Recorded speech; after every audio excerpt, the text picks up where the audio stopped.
4절까지 본문 말씀 갈라디아서 강의 49번째 시간 본문을 읽도록 하겠습니다. 오직 성령의 열매는 사랑과 희락과 화평과 오래 참음과 자비와 양선과 충성과 온유와 절제니 이 같은 것을 금지할 법이 없느니라. 그리스도 예수의 사람들은 육체와 함께 그 정과 욕심을 십자가에 못 박았느니라. 아멘. 우리가 성령의 열매에 관련된 내용을 드디어 보게 되었습니다만은 성령의 열매는 열매들이라고 표현하지를 않고 성령의 열매는 이렇게 단수로 표현이 되어 있다는 사실에 좀 주목을 하셔야만 합니다. 이 뜻은 무슨 말이냐면은 사랑 따로 맺히고 희락 따로 맺히고 화평 따로 맺히고 오래 참음 따로 맺히고 자비, 양선, 충선, 온유, 절제 이것이 따로따로 맺혀지는 것이 아니라 그리스도 예수의 사람들은 육체와 함께 정과 욕심을 십자가에 못 박게 될 때에 이것이 성령께서 원하시는 대로 열매를 맺혀져 가고 하나님의 성품으로 변화를 시켜간다는 사실에 유의하시게 되면 됩니다. 특별히 어떤 사람이 우울증에 빠진 사람에 관해서는 하나님께서 특별히 그의 기분과 감정에 하나님의 성품을 참여케 하여 주셔서 희락의 열매가 많이 맺히게 될 거예요. 그러니까 하나님의 성령께서 우리 속에서 필요한 대로 열매를 맺혀지게 되는 것이고, 어떤 사람에게는 사랑을 나누어주고, 어떤 사람은 화평을 나누어주고, 어떤 사람은 오래 참음을 나누어주고, 어떤 사람은 자비의 성품을 만들어내시고, 어떤 사람은 충성과 온유와 절제와 같은 이와 같은 것들을 우리 속에서 진리의 성령님이 만들어내시는 것입니다. 그렇게 하기 위해서는 우리 속에 이 두 가지가 여기 도표에 기록을 했습니다마는 우리 영과 혼이 있는데, 소울이 있는데, 우리 영에는 십자가 보혈, 예수의 피 권세와 능력이 있고 그걸 증거하러 오신 분이 계신데 진리의 성령님이십니다. 진리의 성령님을 우리 마음 속에 두시어서 우리로 하여금 십자가의 피를 계속해서 증거하시는데, 무엇에 비추어서 증거하느냐면 우리의 정과 우리의 욕심을 따라서 드러날 때마다 믿음의 법을 적용하면 십자가의 보배 피의 권세와 능력을 쫓아서 죄사함과 의롭다함의 열매를 자꾸 맺혀지게 하는 것이 바로 성령의 열매입니다. 그러므로 내가 주의 일을 소위 많이 하는 사람들, 주의 사업을 많이 하고 주의 여러 가지 전도의 일을 많이 하고 하는 그것도 귀중하지만 하나님의 가장 근본적인 궁극적인 관심사가 뭐냐면 십자가의 피를 우리 마음에 뿌렸잖아요. 마음에 십자가의 보배 피를 뿌렸어. 피 뿌림을 받게 하시는 까닭은 뭐냐면 진리의 성령님이 들어오시게 하고자 원하는 목적이에요. 진리의 성령님이 우리 안에 들어오시기 위해서는 우리 속에 죄 없이 함이 있어야 해요. 죄사함이 있어야 해요. 속죄함을 받은 것이 있어야 해요. 그 다음에 우리가 하나님 앞에 설 수 있는 완전한 의로움이 있어야 해요. 그래서 예수 피로 말미암아서 의롭다 하심을 얻게 하셨고, 예수 피로 말미암아서 죄 없이 함을 받게 하셨고, 죄사함을 얻게 하셨고, 속죄함을 받게 하셨다. 다 같은 얘기인데 그 까닭은 뭐냐면 진리의 성령님이 우리 안으로 우리 마음속으로 들어오시기 위한 거예요. 그러면 진리의 성령님이 우리 마음속에 들어오셔가지고 무엇을 하시느냐? 하나님의 마음, 그리스도의 마음을 우리 마음속에 창조하시는 것입니다. 그리스도의 마음을 우리 마음속에 만들어내시면 하나님과 마음이 일치가 돼요. 그래서 진리의 성령님이 오신 까닭은 하나님과 우리의 마음이 일치가 되게 하시기 위해서 오신 거예요. 그래야 나의 품은 뜻, 주의 뜻과 같이 될 거 아니겠어요? 할렐루야. 찬송가에 그런 찬송가 있죠. 나의 품은 뜻, 주의 뜻과 같게 하소서. 뭐 그런 찬송가가 있잖아요. 내 마음속에 성령님이 들어오셔서 하나님의 뜻을 알게 하시면 그 뜻이 하나님의 마음하고 일치가 되기 때문에 응답이 되는 거예요. 그래서 성령님이 우리 마음속에 들어오신 까닭은 가장 궁극적인 목적이 우리의 성품을 전체를 하나님의 성품으로 바꾸어 내시는 거예요. 그 이유는 뭐예요? 우리 마음속에 그리스도의 마음을 창조해서 하나님과 일치되게 하기 위해 그러시는 거예요. 우리가 하나님께 직접 다다를 수가 없어요. 그러므로 예수 그리스도의 피권세와 능력 안에서 성령님이 우리로 하여금 하나님의 뜻에 맞게 기도하게 하시고 하나님의 소원에 맞게 우리 마음속에 소원을 창조하셔서 하나님의 마음에 딱 맞추시는 거예요. 그러니까 진리의 성령님이 성령님으로 충만함을 받지 못한다면은 여러분은 하나님의 뜻대로 살 수가 없어요. 진리의 성령님으로 여러분들은 매일매일의 충만함을 받을 권세와 자격이 부여가 되어 있는 거예요. 그리고 요청을 해야 해요. 주님, 진리의 성령을 오늘도 제게 부어주세요. 이렇게. 진리의 성령님을 부어주셔야만이 주님의 마음을 알게 돼요. 그 주님의 마음에 맞게 하나님께 기도할 수가 있어요. 그러니까 진리의 성령님을 우리 마음속에 최종적으로 부으신 까닭은 뭐냐면 무엇 때문에 오셨느냐면 예수 피의 권세와 능력 때문에 진리의 성령님이 오신 거예요. 진리의 성령님이 오셔서 뭘 증거해요? 예수 피 권세와 능력을 증거해요. 그러면 예수 피의 권세와 능력을 증거하게 될 때 하나님은 어떻게 해요? 영광을 받으셔요. 그래서 하나님을 영화롭게 하기 위해서 그리스도가 오셨어요. 그리스도를 또한 영화롭게 하기 위해서 진리의 성령님이 보내심을 받아서 여러분과 내 마음에 거주하시되 영원토록 내주하시는 것입니다. 그러면 진리의 성령님이 오셔가지고 무엇인가를 하시잖아요. 일을 하시잖아요. 그 하시는 것을 여러분이 믿음의 법을 예수 그리스도의 피의 권세와 능력을 이 믿는 믿음의 법을 적용할 때마다 진리의 성령님은 여러분 안에서 일을 행하시고 지어 성취하시되 하나님의 일을 행할 때 온전하게 하세요. 두 번째로는 하나님의 사람으로 완전하게 하시기 위해서 오셨어요. 그러니까 여러분들을 하나님의 성품으로 바꿔내시기 위하여 진리의 성령님이 들어오셨기 때문에 이제부터는 내가 사는 것이 아니라 그리스도가 내 안에 사심을 믿어야 해요. 그것은 결국 무엇을 의미하느냐면 이제는 여러분이 살 수가 없다는 거예요. 여러분 스스로가 내 멋대로, 내 생각대로, 내 기분대로, 내 감정대로 살 수가 없어요. 그런데 어떻게 해요? 예수는 믿어요. 그런데 내 멋대로, 내 기분대로, 내 감정대로, 내 가치관대로 살아요. 여기 affection이라고 여기 쓰여 있잖아요. 소울의 정과 욕심이 나와 있잖아요. 이 정은 affection이라는 인간의 애정이에요. 네? 인간의 애정인데 이 인간의 애정과 인간의 욕심이 나와 있잖아요. 인간의 애정과 인간의 욕심은 성령의 우리를 향하신 욕심과 소욕과 그다음에 이 인간의 정은 무엇과 비교되냐면 하나님의 사랑과 비교가 돼요. 그러니까 하나님의 사랑을 퍼블릭 러브라고 생각하면 돼요. 그러면 인간의 애정은 사적인 거예요. 굉장히 프라이빗이요. 그러니까 자기 개인의 정이에요.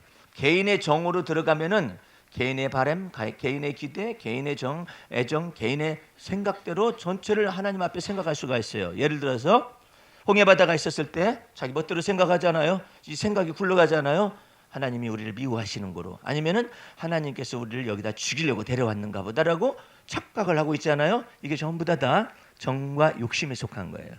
개인의 자기 자신 개인적인 생각이에요. 그러므로 여러분들은 하나님의 사랑의 깊이와 높이와 넓이와 길이를 가르치기 위해서 진리의 성령님이 오셨기 때문에 내 정과 욕심을 십자가의 못을 받게 될 때 비로소 내 기분과 감정이 공평하게 되어지는 것들을 배우기 시작해요. 너 판단이 네 생각 아니야. 다른 사람도 그 생각했을까? 입장 바꿔놓고 생각하는 것도 배우고, 그다음에 네 생각뿐만 아니라 다른 생각도 그렇게 생각하는 거 말고 그거보다 더 깊은 것이 있어요. 하나님의 생각은, 하나님의 판단은 이게 다르잖아요. 그래서 여러분들과 내 마음속의 기분과 감정에 공평한 것을 집어넣어서 판단하는 것을 자꾸 배울 줄 알아야 해요. 그러니까 사적인 감정, 공적인 감정이 있잖아요. 그죠? 이 사적인 감정과 공적인 감정을 구분을 못하게 되면은 그 사람은 예의 바르지 못하다고 그러고 이 사람은 성숙하지 못하다고 그래요. 미숙하다고 그러죠. 예? 미숙하다고 그러는데 미숙한 것보다 더 어린 사람이 있어요. 그게 뭐냐면 하나님의 이와 같은 생각과 하나님의 판단을 구분을 못하는 거예요. 예를 들어서 예수님께 십자가에 고난을 받으시고 십자가에 죽으셨다가 3일 후에 부활하실 걸 제자들에게 얘기했어요. 그때 사도 베드로가 무슨 얘기했느냐면 주여 그리마옵소서, 이 일이 결코 주 앞에 미치지 못하도록 자기가 막아 서겠다라는 거 아니에요. 자기 생각이죠. 예. 이게 정과 욕심이거든요. 자기가 하겠다라는 거 아니에요. 예수님을 죽이려는 무리가 누구이며 예수님을 고난받게 하는 무리가 누구냐 이 말이에요. 자기가 그걸 막아서겠다라는 거 아니에요. 결코 이 일이 주 앞에 미칠 수가 없죠. 제가 있는데요. 베드로가 그렇게 생각하는 거예요. 제가 있는데 누가 예수님을, 내 선생님을, 내 랍비를 건든단 말입니까? 자기 생각이죠. 예수님은 십자가에 죽으시기에 오셨는데 죽으시기 위해서 오시는 것, 즉 온 세상 죄를 담당하기 위하여 죽으시러 오신 것이 곧 하나님의 뜻이거든요. 하나님의 뜻인데 자기의 사사로운 생각과 감정을 가지고 예수님이 하시는 일을 막기 때문에 예수님이 말씀하시죠. 이 사탄아 내 뒤로 물러가라. 너는 나를 넘어지게 하는 자로다.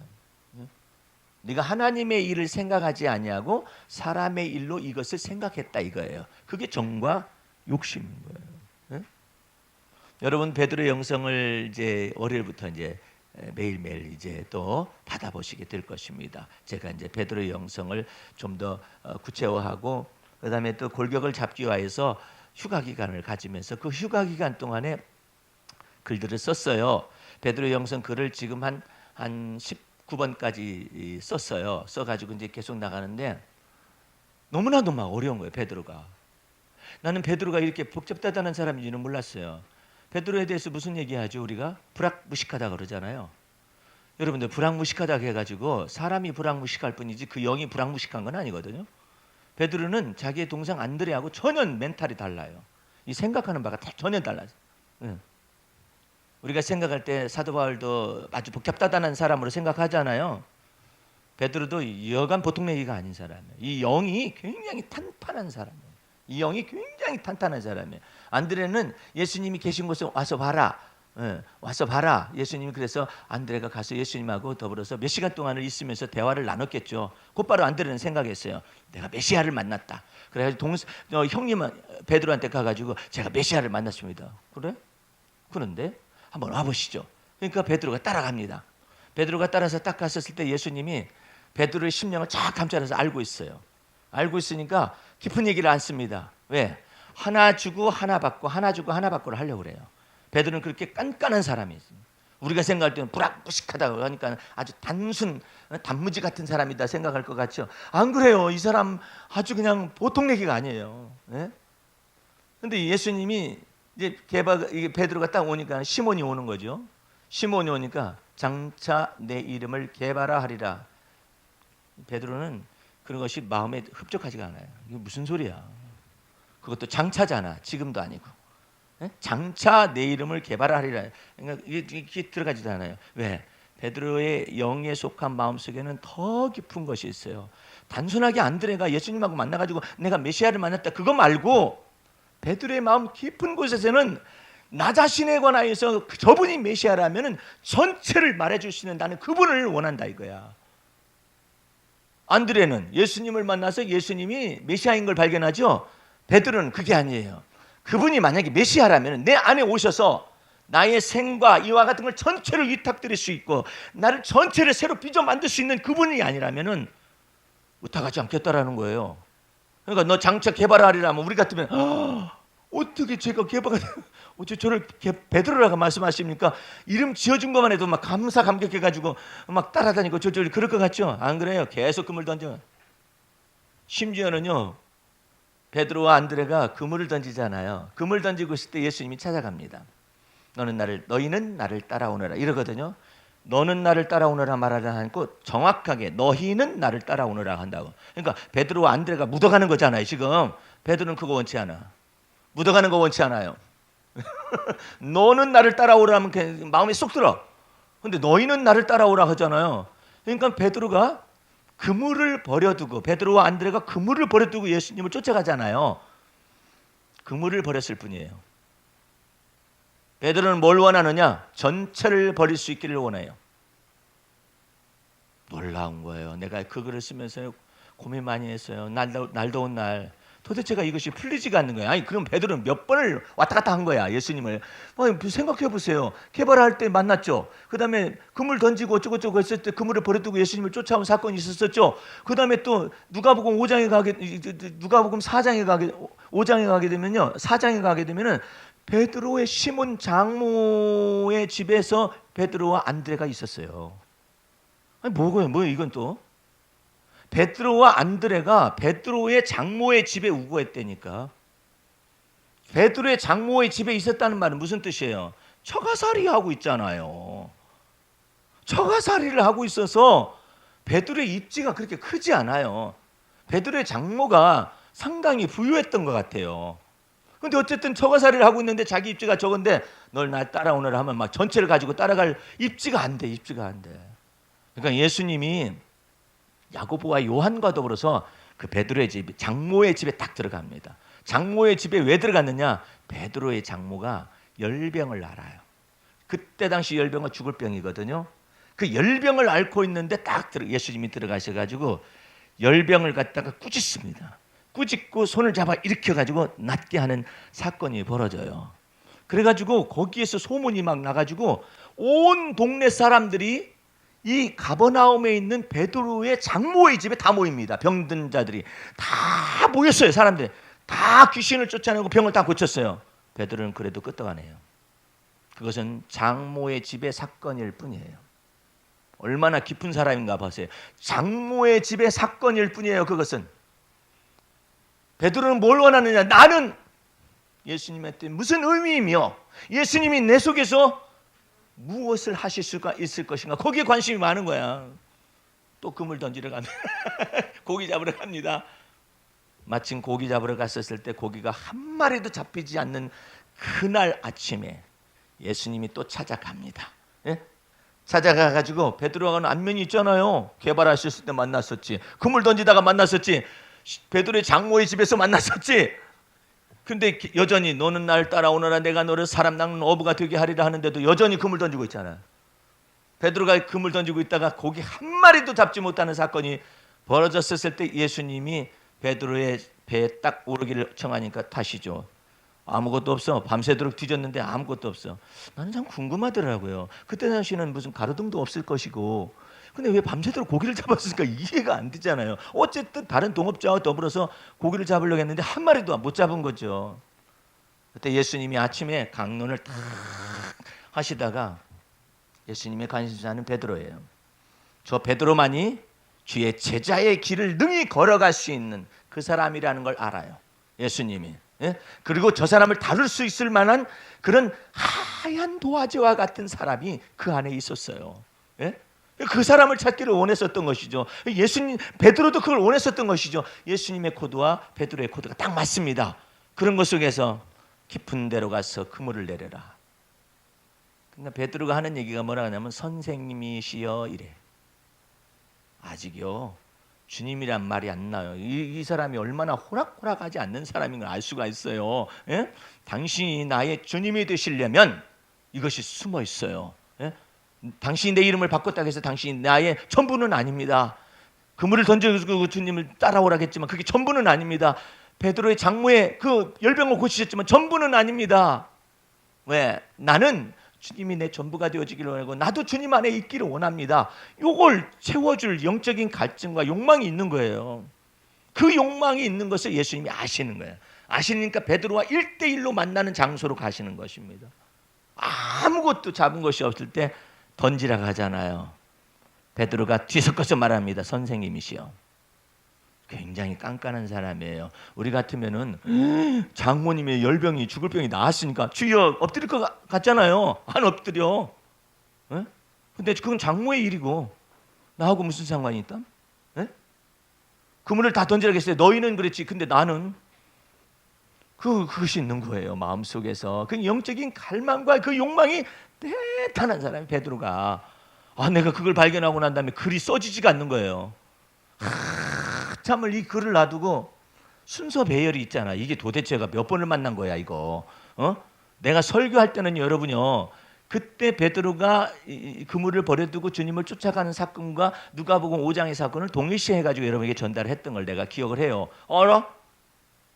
근데 글을 쓰다 보니까는요 다른 거야. 이게 지금 베드로가 예수님을 몇 번째 만나가지고 굴복한 거야.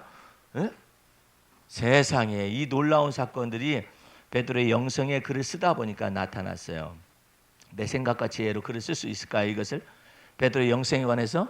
그리고 베드로가 그렇게 단순 단무지인 줄 알았죠. 단무지과인 줄 알았죠. 안 그래요. 베드로의 영은 혼과 달랐어요. 이 베드로의 혼과 베드로의 혼은 불확무식해요. 근데 영은 굉장히 그 기품이 있었어요. 그 기품이 있었기 때문에 베드로 위에 12사도 가운데 바다 위를 걸어본 사람이 누가 있어요? 없어요. 바다 위를 걸어본 사람이 있어야지. 근데 그 베드로의 영이 그 믿음의 비밀 속으로 들어가기를 원했고, 그 그리스도가 자기를 간섭해 주기를 원하고, 그 그리스도가 자기 자신을 하나하나 터치해 주기를 원했었던 거예요. 그 마음의 코드를 예수님이 아시기 때문에 찾아갔어요. 예?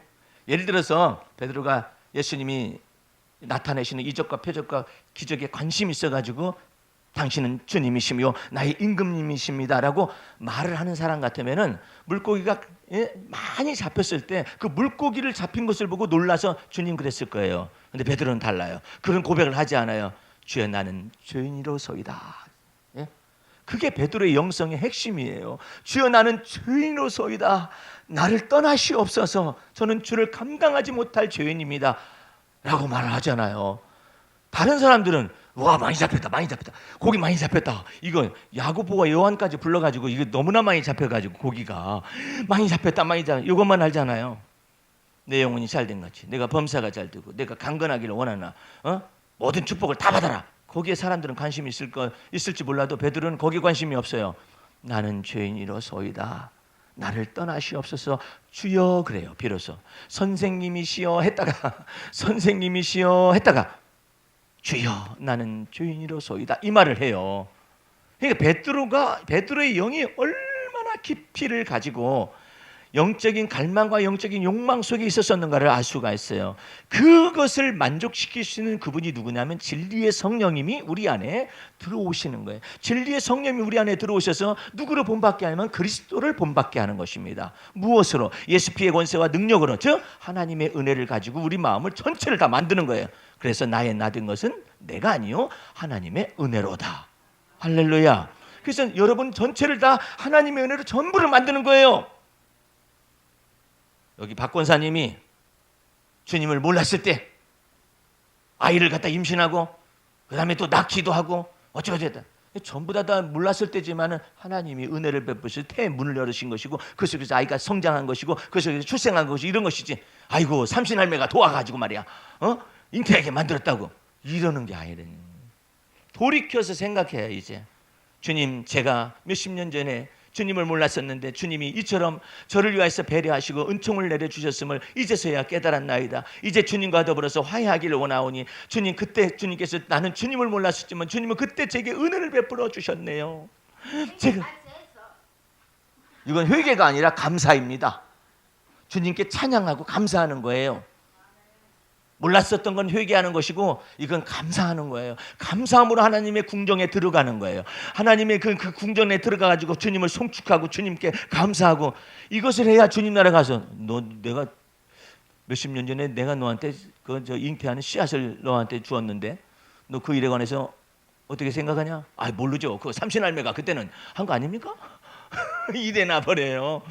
근데 그것을 전체를 돌이켜서 주님 제가 그때 주님을 몰랐었는데 그때도 주님이 저를 안으셨고 저를 돌보셨고 주님께서 저에게 은혜를 더하셨었네요. 돌이켜가지고 전체를 80년 세월에 이르기까지 주님이 이때 내가 주님을 몰랐었는데 이때 주님께서 함께 계셨는데 이때도 내가 그냥 힘들고 어려웠었는데 함께 하셨네요. 우리 어머님이 저희들 형제들 가르친 일하고 그냥 쌀을 짊어지고 올라오시기도 하고 수업료를 가지고 올라오시기도 하고 막 그런 일이 벌어졌는데 아따 수업료 같은 그 보따리를 말해요. 그냥 버스터미널에 놓고 내린 거야. 예? 아이고 큰일 났다 이거. 이거 우리 자식 새끼 이거 수업료 대학교 수업료인데 이걸 놓고 왔다 해가지고 막 얼마나 발 동동동동동 얼마나 힘드셨겠어요 마음이. 아이고 뭐 주님을 믿으면 뭐 주여 그럴 텐데 부를 사람도 없고 부를 분도 없어요. 그런데 아이고 막 애타는 마음으로 그냥 모성애를 가지고 그냥 가가지고 있었더니 마침 거기 있더라는 거야. 아이고 감사합니다. 근데 이건 분명히 누구에게 감사를 해야 하는데 있어야 말이지. 없는데 지금 돌이켜서 생각해 보니까 주께서 돌보심이었네요. 할렐루야. 박예로 권사님 그렇게 하나님께 감사하는 겁니다. 돌이켜서 그때 생각하면 그때는 내가 주님을 몰랐었는데 주님은 내가 주님을 몰랐어도 주님은 나를 돌보셔서 여기까지 이르게 하셨나이다. 주님 나라 가면은요, 너 뭐 하다 왔냐? 그러면은요, 예, 뭐 먹고 살기 힘들어 가지고 이렇게 살다가 왔습니다. 그래. 그럼 뭐 네가 살고 네가 먹고 살기 힘든 거 네가 해결하기 위해서 네가 사는 거네. 내가 그때 너를 도왔었다. 몰랐는데요? 내가 그때 너를 도왔었지. 몰랐는데요?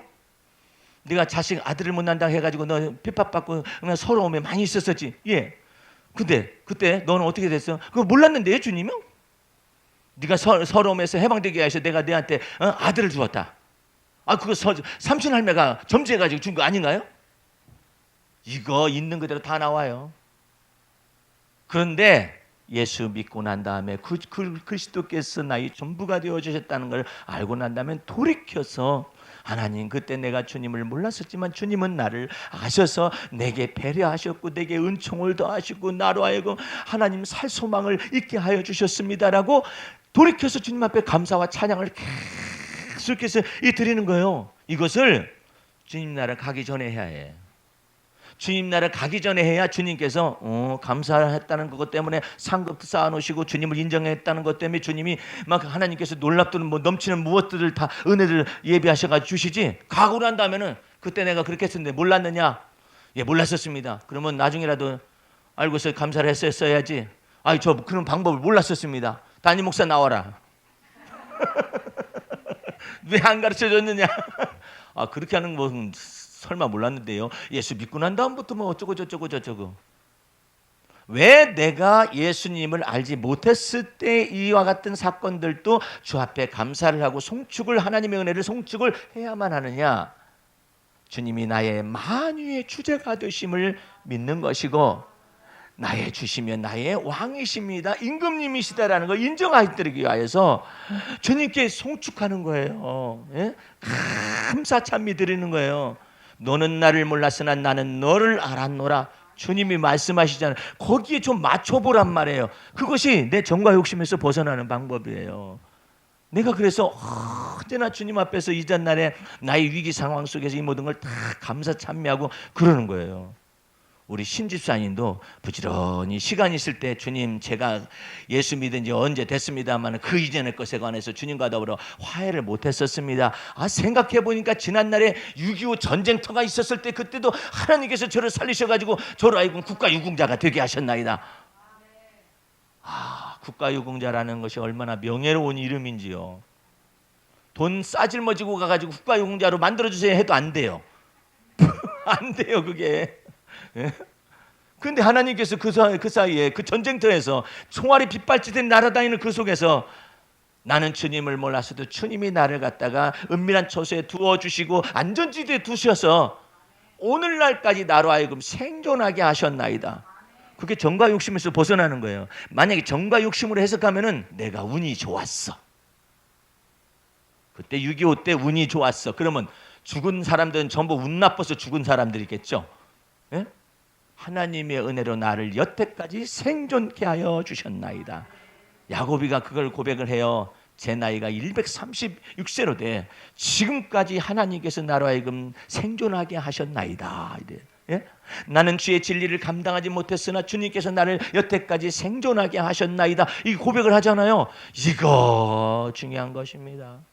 저희 아버님도 한 달 동안 간암 선고를 받으시고 난 다음에 이제 한 달밖에 사시지 못할 동안에 계속해서 저희 아버님과 더불어서 그런 얘기를 떠올리게 하시고 이게 막 자꾸 떠올리게 해달라고 기도도 하고 그래가지고 그 모든 것을 맺혔었던 거예요.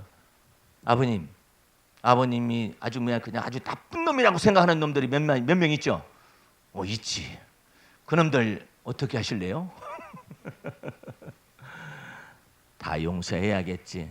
아버지 마음으로 용서하는 게 아니라 예수님 안에서 이제 용서할 수 있도록 하십시다. 예? 하나님이 다 판단하실 것이고 아버지 생애를 힘들게 만든 놈들을 하나님께서 다 판단하시고 하나님께서 보응하실 거예요. 그러니까 아버님은 용서하시면 돼요. 아멘. 그러다가 거북이가 올라가네. 거북이는 웬 거북이가 올라갈까? 그랬더니 이 마취 패드를 붙였다가 고통이 막 심해지잖아요. 그럼 거북이 같은 것도 올라다니고 뭣도 올라다니고 이게 헛것이 이렇게 보이는가 보죠. 예? 그런 시간들을 한 달여 동안 보내시면서 계속해서 그것을 제가 갈 때마다 리마인드를 시킵니다. 아버님 하나님 앞에서 일이 정말 감사한 일이죠. 이제 6.25 때 얘기를 또 하는 거죠. 6.25 때 아버님 어떻게 생존하셨어요? 다른 전우들은 막 그 총탄에 죽기도 하고 막 그랬을 텐데 어떻게 생존하셨어요? 얘기하고 그것을 통해서 어떻게 하나님과 화해하고 하나님께 어떻게 영광을 돌리고 그거 다 했어요. 예. 내가 할 수 있는 데까지 했어요. 오늘 여러분들은 막판에 가서 그러지 마시고 매일매일의 삶 속에서 주와 더불어 동행하시기 바랍니다. 때를 따라 돕는 은혜 주시면 그 때를 따라 돕는 은혜를 따라서 하나님께 감사를 하세요. 하나님, 제가 마음속에 이 생각했는데요, 이 생각한 대로 되어졌어요. 주께서 내 마음의 소원을 아시고 내게 소원을 또한 주셨으며 이것으로 말미암아 주님이 또 행하시게 하셨으며 또 완전하게 하여 주셨네요. 그러면서 때를 따라 돕는 은혜를 주 앞에 구하고 때를 따라 돕는 은혜를 주께서 주시면 때를 따라 돕는 은혜를 주신 것을 주 앞에 헤아릴 줄 알아요. 자꾸 헤아려야 해요. 이거 헤아려야 해요. 때를 따라서 주님께서 이렇게 이와 같이 행하셨네요. 이런 말도 또 있습니다. 어려운 말이지만 정과 욕심에서 벗어나는 방법 가운데 한 가지예요. 아주 고도화된 지식이에요. 진노 중에서도 긍휼을 잊지 마시옵소서라는 언어가 있어요. 네?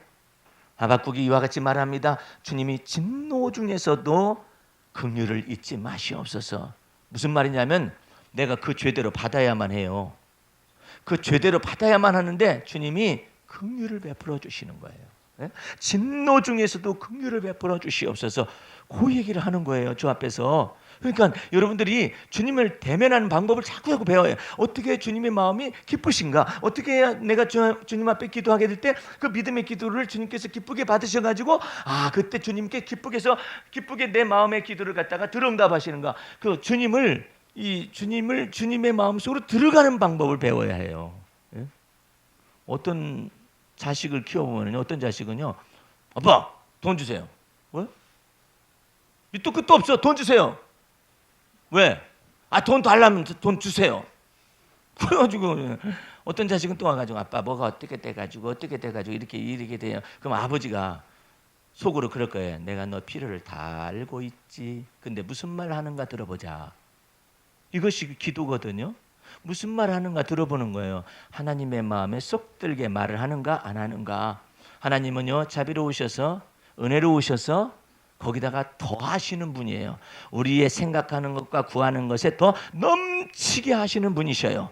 그러니까 그것을 그 주님을 마음을 잘 맞춰야 해요. 주님 무슨 한마디 하기 전에 주님 앞에 좀 애교를 떨듯이 말해요. 주님의 마음을 흡족하게 해드려요. 주님, 저한테 지난번에도 이것을 구했을 때 주님께서 이렇게 저한테 이렇게 넘치게 해주셨습니다. 지난번도 이거 했을 때 넘치게 해주셨어요. 주님께서는 다 아셔. 네가 지금 뭘 얘기하고 싶은지 내가 다 안다. 맨 마지막 거 얘기하고 싶어서 네가 그 얘기를 지금 늘어놓고 있는 것이지. 그래도 귀여운 거예요. 네? 그래서 막 귀여운 거예요. 제가 우리 어머니의 반려견으로서 애완견이 있는 애완견을 보면서 무슨 생각하느냐면요, 내가 전화를 받고 있는 이놈 새끼가 와가지고 말이에요, 나를 막 못 살게 굴고 막 그래요. 처음으로 그냥 등을 갖다가 매로 그냥 때더니 깨갱 하면서 가더라고. 그래서 다시는 안 들어와요. 안 들어오길래 내가 시험을 해봤어요. 저녁 때 팼기 때문에 얘가 안 와요. 안 와요. 무서워가지고 막 눈치를 막 보고요. 그래요. 다음 날 아침에 내가 막 해피 이랬어요. 그랬더니 쏜살같이 와요. 그래서 내가 멘붕이 왔어요. 왜 멘붕이 왔냐면은 이 개새끼는 개새끼라 했다는 큰일 났다. 강남에서 개새끼라 했다는 큰일 났다. 이 애완견은 머릿속에요 몇 가지가 기록이 되어 있어요. 그것이 기록돼 가지고 삭제가 안 되는, 영원토록 삭제가 안 되는 것으로 기록되어 있어요. 첫 번째로는 언제든지 꼬리를 친다. 주인에게 대해서 언제든지 꼬리를 치고, 두 번째로는 언제든지 복종할 준비가 되어 있어요. 그래서 이 개는요 감정이 깊은 것이 뭐 예를 들어 섭섭한 감정, 뭐 서운한 감정, 이것이 없어요. 한대 때렸다 해가지고 다음날 해피 그랬다 가정하십시다. 해피 그랬더니 나 못 나가요. 어제 나 때렸잖아요. 어제 나 때렸기 때문에 나 못 나갑니다. 그리고 며칠 동안 못 나갑니다. 아니면 한 달 동안 못 나갑니다. 이러지 않아요. 해피 그러잖아요. 와가지고 뛰고. 내가 생각하는 거, 얘는 두뇌 속에 뭐가 들었길래, 뭐가 입력이 됐길래 이런 근본적으로 이럴까. 성경적인 언어로 해석하면 항상 기뻐하라거든요. 주인을 항상 기뻐하는 거 아니에요. 근데 왜 그랬을까 했더니 두뇌 속에 섭섭한 것이 감정, 이것이 녹음되어질, 이게 레코딩이 될 만한 두뇌의 부분이 없어요. 인생들로 하여금 가르치는 거죠. 주 안에서 항상 기뻐하거라. 여러분들, 우리에게 슬픔은 있을 수 있어요. 그러나 슬픔 중에서도 하나님을 기뻐할 수는 있어요. 예? 재난 중에서도 하나님을 기뻐할 수는 있어요. 주신 자도 여호와시요 취하신 자도 여호와시오니 여호와 이름이 찬송을 받으실 것입니다. 그렇게 할 수 있다 이 말이에요. 그게 항상 기뻐하라는 거 아니에요. 근데 그냥 섭섭해가지고 그냥 감정 사가지고 말해요. 미운 감정 무슨 감정 다 사가지고 그것을 오랫동안 우리는 인간은 저장하는 습관이 있어요. 근데 이 강아지는 저장이 안 돼요. 이게 한계를 정한 것 같아요. 하나님이 이 개 속에 이 두뇌 속에는 충성, 복종이라는 것을 한계를 딱 정해가지고 나머지는 삭제가 되는 거예요. 예? 원위치가 되는 것이죠. 그건 짐승이고요. 인생은 모든 것이 다 기록되게 될 수 있어요. 다 섭섭한 감정, 좋은 감정 이런 것들이 나쁜 감정, 좋은 감정들이 다 기록될 수가 있어요. 그런데 우리 주님께서 하나님의 마음에 딱 맞추기 위해서 주 안에서 그리스도 안에서 항상 기뻐하는 것을 연습하라는 거예요. 예? 그래가지고 너희 속에 아주 부정적인 감정이나 나쁜 감정을 오래도록 저장하면 네 두뇌가 병든다 이거예요.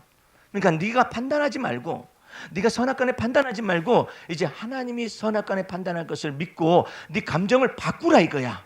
예수 그리스도 안에서 바꾸라 이거예요. 항상 기뻐하고 범사에 감사하는 것으로 이걸 다 바꾸게 되면 하나님의 마음에 맞는 거예요.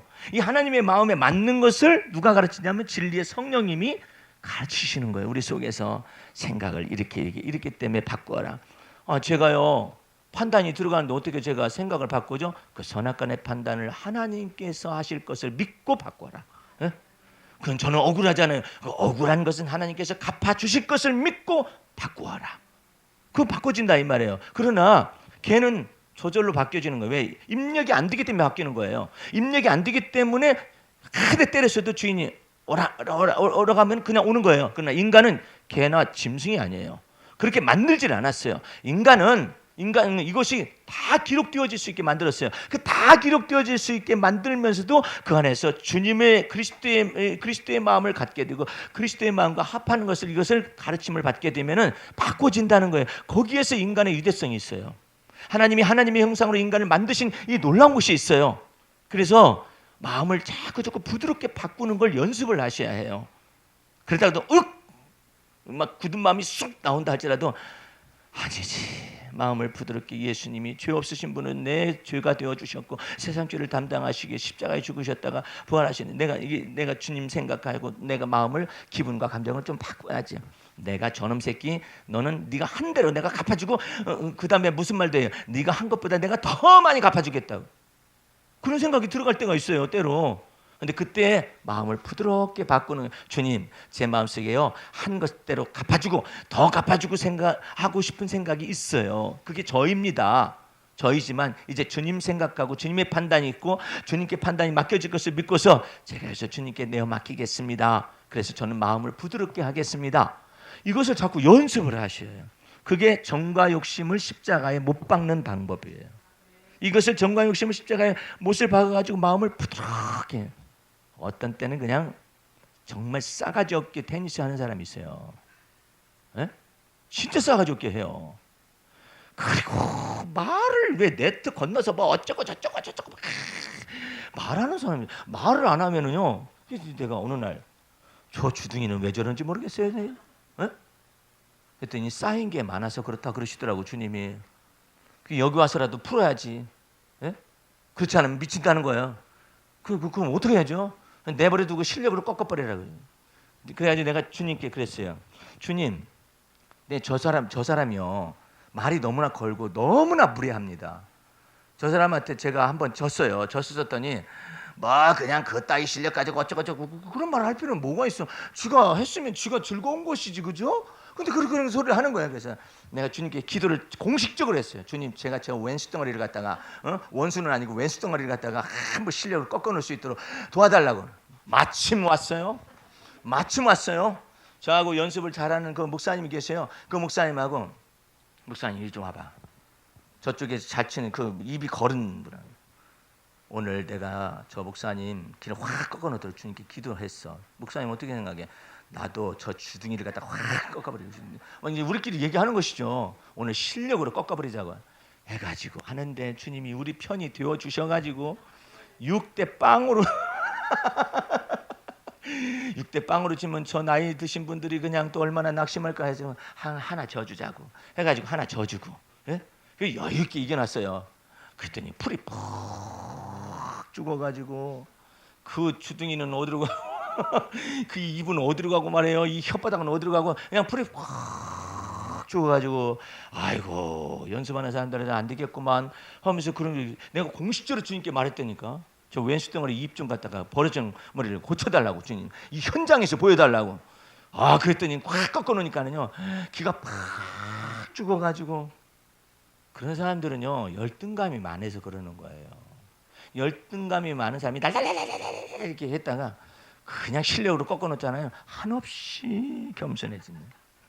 아주 한없이 겸손해져요. 제가 여러분에게 이런 내용들을 얘기해 주는 까닭은 다른 것 때문에 그런 게 아니에요. 우리 주님께서 여러분을 때를 따라 돕는 은혜를 주시기를 원해요. 그렇다면 때를 따라 돕는 은혜를 구하란 말이에요. 그건 여러분의 권세이고 여러분의 자격이고 여러분에게 주신 왕 같은 제사장의 책무예요, 의무예요. 때를 따라 돕는 은혜를 왜 안 하냐, 이게 왜 돕는 은혜를 달라고 하지 않느냐 이 말이에요. 예? 때를 따라 돕는 은혜를 주시옵소서. 그리고 그 때를 따라 돕는 은혜를 주면 좀 민감하게 좀 감사 좀 해요. 때를 따라 돕는 주님 이때에도 주님이 주셨습니다. 제가 이때 이것을 구했었더니 주님이 이렇게 해주셨습니다. 이렇게 해주셨습니다. 미국에 제가 세미나를 갔었을 때 할렐루야 하면서 그냥 할렐루야 하면서 그냥 저걸 가르쳐 줬어요. 할렐루야 뻥 이렇게 하는 걸 가르쳐 줬어요. 그랬더니 거기 있는 사람들 너무나 웃겨요. 도로가 막힐 때마다 트래픽이 걸렸다고 그러잖아요. 도로가 막힐 때 할렐루야 뻥 이걸 사용하기 시작하는데 한두 번이 아니야. 이 사람들이 막 간증을 하기 시작. 내가 할렐루야 쌀통을 가르쳤었거든요. 할렐루야 쌀통. 하나님 쌀에 쌀떡에 쌀이 부족합니다. 할렐루야 채우실 분은 주님이십니다. 이걸 가르쳐줬어요. 할렐루야 냉장고 이것도 가르쳐주고 어쨌든 내 손에 수고를 통해서 주께서 복을 내리시든 어쨌든 간에 채워주시길 주님께 기도하는 걸 가르쳐줬더니 이분들이 할렐루야 뻥 이걸 하고 있는 거예요. 응용을 해가지고. 그래서마다 트래픽 걸릴 때마다 할렐루야 뻥 하고 앉아있어. 내가 감당치 못할 이 사람들이다 생각하고 아니 그런다고 돼? 내가 그랬더니 목사님이 그거 가르쳐줬잖아요. 믿음으로 사는 법 가르쳐줬잖아요. 그러니까 우리 할렐루야 뻥 하면 믿어요 그냥. 그래서 내가 그 차에 탔어요. 이거 밀려가지고 세미나 시간에 좀 늦게 생겼네요 원장님. 그랬더니 뭘 걱정하세요 할렐루야 뻥. 그래서 내가 그렇게 말한다고 되는 거예요? 가르쳐놓고 그렇게 말씀하시면 안 되지. 아니나 달라 이것이 뚫어지기 시작하는데 한두 번이 아니야. 한두 번. 여러분들 주님을 믿는 믿음을 적용하면 믿음을 적용할 때 6월절이 나타나요. 그 피를 볼 때 내가 너만은 넘어가 주마. 예? 다른 사람 다 걸려. 어떤 사람은요 저기 갈 때마다 걸리는 사람이 있어요. 입국 심사를 받으러 갈 때마다. 미국에 가면 입국 심사를 받잖아요. 갈 때마다 걸리는 사람이에요. 그 왜 갈 때마다 걸리느냐면은 눈동자가 안 좋다, 보가 안 좋다 이게 다 걸린 거야. 너 피부색이 어쨌다 저쨌다 하필이면 걸리는 사람이에요. 그래서 계속 저걸 받는다는 거야. 심사를 받는다는 거야. 그냥 딱 넘어가면 얼마나 좋아요. 그런 때는 할렐루야 뻥을 하든지 할렐루야 쌀통을 하든지 할렐루야 입국 심사를 하든지 그러면 좋은데 그 일에 관해서는 안 믿잖아요. 예? 여러분들 저는 이게 미국에 들어갈 때도 언제나 할렐루야 하나님을 찬미하고 주님 하나 둘 셋 넷 입국 심사관들이 쭉 있잖아요. 어디에 걸릴지 몰라요. 하여튼 모두 합해서 저 사람들에게 제가 서는 그 순간에 주께서 나와 함께 계시옵소서 이러거든요. 왜냐하면 내가 동남아시아 사람 같고 특별히 필리핀 사람들은 한참을 붙잡고 들어나. 미국 입국시킬 잘 안 시킵니다. 그리고 어떤 가수도 있는 분도 계속 머물러 있었다잖아요. 그래서 왜 그러냐 했더니 너 필리핀에 그 갱들 비슷하다 너. 그래가지고 계속 걸렸다잖아요. 그래서 몇 시간 동안을 그냥 필리핀 사람 닮았다고 해가지고 그랬다잖아요. 그러니까 그런 것들도 괜히 걸리는 거야. 그냥 안 걸려도 괜히 걸려가지고 시간을 낭비하고. 그래가지고 그냥 재수 없다라고 표현하잖아요. 때를 따라 돕는 은혜를 주시는 주님을 믿어보세요. 그리고 긍휼 베푸시는 주님을 믿어요. 될 수 있으면 걸리지 말고 탁탁탁 나가시면 얼마나 좋아요. 인생 속에서 하나님의 은혜가 나타나져서 하나님께서 여러분의 안전지대가 되어주시기를 원하고 비밀이 친 장막에 거하여서 여러분의 은혜 속에 은혜가 나타나기를 주의 이름으로 축원합니다. 우리 하나님 아버지 감사 찬미 올립니다. 주의 보혈 능력이 있습니다. 그 피의 권세와 능력을 쫓아 내가 그 피를 볼 때 너를 넘어가리라고 말씀하셨던 것처럼 낮에 흐르는 살도 넘어가게 하시고 밤중에 흐르는 화살도 넘어가게 하시고 죽음의 모든 영도 넘어가게 하시고 모든 것들 속에 하나님께서 좋은 것들로 채우시는 그 주님을 믿는 믿음으로 나아가게 도와주옵소서. 예수 피의 권세와 능력을 쫓아 십자가의 정과 욕심을 못을 받게 될 때 우리 주님의 성령의 놀라운 은혜가 나타나고 성품도 하나님의 성품에 참여하며 그리스도의 마음을 본받아 살아가게 하실 줄로 믿사옵나이다. 주의 놀라운 은혜가 우리와 더불어 함께 계셔 주시옵소서. 지금은 우리 구주 예수 그리스도의 은혜와 하나님 아버지의 그 무한하신 사랑과 성령의 감화감동 인도보호하심과 충만하심이 오늘 주의 말씀을 듣고 주와 더불어 평생을 동행하며 주의 선하심과 인자하심을 맛보아 알기를 원하는 성도들 머리 위에 지금부터 영원까지 함께 하시옵기를 간절히 축원하옵나이다. 아멘. 할렐루야. 마쳤습니다.